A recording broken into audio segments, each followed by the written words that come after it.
তেজপুৰ চহৰৰ প্ৰৱেশ পথৰ লগতে থকা বৰপুখুৰীক চাৰিওফালে পৰ্যটকৰ আকৰ্ষণৰ বাবে সৌন্দৰ্য বৰ্ধনৰ প্ৰতি লক্ষ্য ৰাখি জিলা প্ৰশাসনে উদ্যান নিৰ্মাণৰ প্ৰচেষ্টা অব্যাহত ৰখাৰ মাজতে আজি পুৱা ক্ৰমাংশ লুপ্ত হ'বলৈ ধৰা 11টাকৈ ধোঁৱা কাউৰী বৰপুখুৰীৰ পাৰত মৃত্যুমুখত পৰি থকাৰ দৃশ্য প্ৰকৃতিপ্ৰেমী সংগঠনৰ একাংশ লোকে প্ৰত্যক্ষ কৰাৰ পিছত ব্যাপক প্ৰতিক্ৰিয়াৰ সৃষ্টি হৈছে।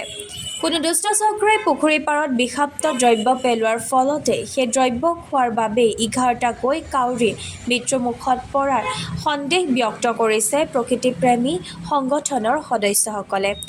যদি কোনো ৰোগত মৃত্যু হ'ল হয় তেতিয়া একে ঠাইতে এনেদৰে 11টাকৈ কাউৰী মৃত্যুমুখত নপৰে বুলিও সন্দেহ প্ৰকাশ কৰি প্ৰকৃতিপ্ৰেমী তথা বন্যপ্ৰাণী প্ৰেমী সৌৰভ বৰকটকীয়ে সাংবাদিকৰ আগত এনেদৰে মন্তব্য কৰে। কাউৰী আমি এতিয়া বন বিভাগৰ হাতত চম্জাই দিলোঁ।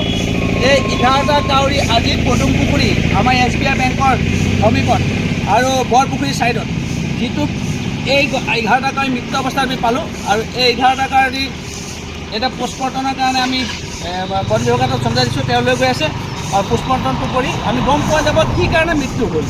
কাৰণ ইমানখিনি চৰাই একেলগে মৃত্যু হোৱাটো এটা চিন্তনীয় বিষয়। আৰু ইয়াত 11টাকৈ চৰাই আছে আৰু যদি কোনো দুষ্কৃতিকাৰীয়ে এই চৰাই বধৰ বাবে এই ষড়যন্ত্ৰ কৰিছে তেওঁলোকক সাৱধান কৰি দিছোঁ। অনাগত দিনত যদি আমি কিবা কাৰণে গম পাওঁ যে এই চৰাই মৃত্যু হোৱাটো কথা, তেতিয়াহ'লে কিন্তু আইনগতভাৱে আমি ব্যৱস্থা ল'বলৈ সাজু আছোঁ। ধন্যবাদ।